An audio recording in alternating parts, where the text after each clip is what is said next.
Welcome to Speaking About Songs of Faith, a series of reflections by Holy Comforter parishioners about their favorite hymns and anthems. I am Patrick Pope, the Director of Music at Holy Comforter. Today I have the privilege of interviewing Mary Cox for the third of 6 interviews to be shared during the Lenten season. Mary, welcome to Speaking About Songs of Faith.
Well, hello, Mary. It's nice to see you today, and I look forward to hearing about your favorite hymn, which you've said is, or one of your favorites is Praise to the Lord the Almighty, and you have a story about it. So, why don't we begin by you talking a bit about the story, and we'll see how the conversation goes from there.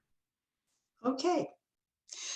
In November of 2009, our family was in Berlin for the 20th anniversary of the fall of the Berlin Wall. Our daughter had had the rare privilege of just happening to be on a study abroad semester in Berlin when the wall fell. And so she was coming up on a milestone birthday, and we asked her what she wanted, and she said she wanted to be in Berlin for that celebration of the fall of the wall. And so we managed to, I think John was already retired at that point. I was, I was busy, but I managed to get the time off. And so on November 8th, 2009, John and I found ourselves in the Marienkirche, I'm probably not saying that right, in Alexanderplatz in what had been East Berlin for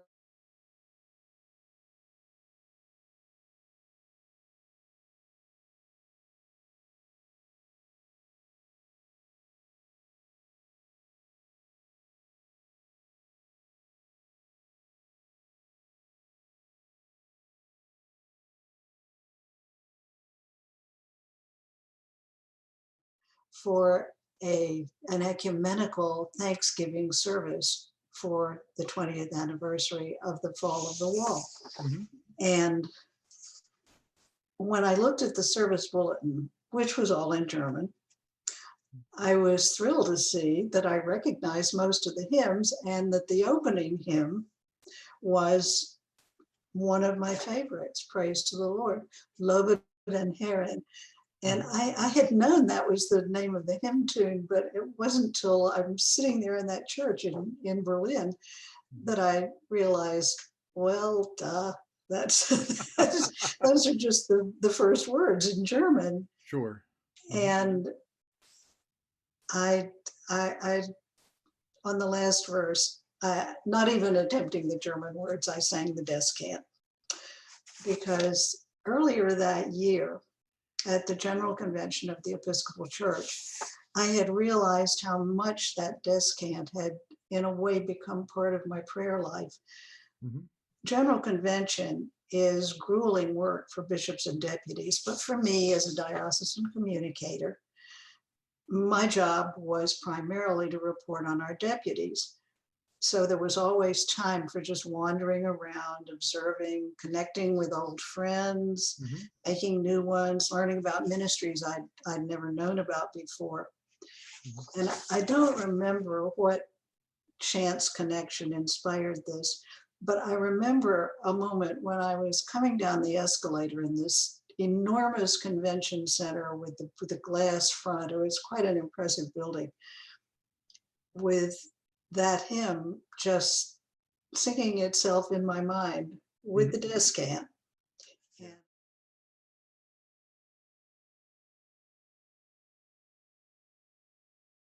Yeah. and I wrote this in my little haiku notebook. Chance connection. Now, hymn 390 with descant follows me all day. Often since then, when a prayer seems to have been answered, or when something serendipitous happens, or when it's simply a good day, Mhm. when I suddenly see something, or when somebody posts something on Facebook and I go, wow, I didn't know that happened. Uh, my that last verse with the descant turns up on my inner soundtrack, a kind of spontaneous thanksgiving. And because my voice is no longer dependable for singing a descant by myself, I just whisper, descant, descant. The music in my mind is the prayer. And after watching the President Biden's inauguration, with John and I both sat here with tears and applause and prayers, and I turned off the TV, and that was going through my mind. Descant, descant, praise to the Lord. And the next day, when the service from the National Cathedral for the inauguration began with that hymn, Mhm. and only I had trouble tuning it in. For some reason, I couldn't get on the live feed for a few minutes, so I missed it. And so I went back and I found it, and they sang the descant. And that was where I was. That was a descant moment. And even when I get to where I can't sing at all, which I hope won't happen real soon, I've still got that. That's still in my head. Mhm. Praise to the Lord with the descant. Yeah. For those who aren't as familiar with that musical word, descant, it's one of those things that you know it when you hear it. Descant simply means it's sort of like the meringue on top of a cake. It's most of the time it's the sopranos, and they're singing sort of a different melodic line from the melody that we're familiar with to sort of adorn the hymn or to make it a little more special. And there's one that's actually printed in our 1982 hymnal that Mary's talking about, that we generally do sing on the last verse of the hymn, kind of as the cherry on top of the ice cream sundae. So that's your musical word of the day is descant. Um, Mary, that's a really great story, and I appreciate that you taken the time to write it down and to share it with us. And those haiku are especially good. You're known around Holy Comforter for your poetic skill. Yeah, my writing is down to 17 syllables at a time now. I used to write a lot of longer stuff. Mhm. There's something to be said for distilling your thoughts into 17 syllables, though. I think. It's a discipline. It's one of the few disciplines in my life. I haven't got a lot of discipline. Sure. Well, no, I think it's a great one. Um, that's wonderful. So, a question that I've asked the other folks that I've interviewed is, do you remember the first time you ever heard whatever hymn it is you're thinking of? And in this case, it's Praise to the Lord the Almighty. Or the first time you ever heard it and it really made an impression on you? Um, No, obviously, you have a connection with I, German service, that's but it's one that it's a hymn that I've known. There are other favorites that I could point to, hearing it and going, "Oh wow!" But mhm, that's one that's just kind of grown into my consciousness. sure, sure. My my grandmother, I think I told you, was well, my grandfather, whom I never knew, was a church organist.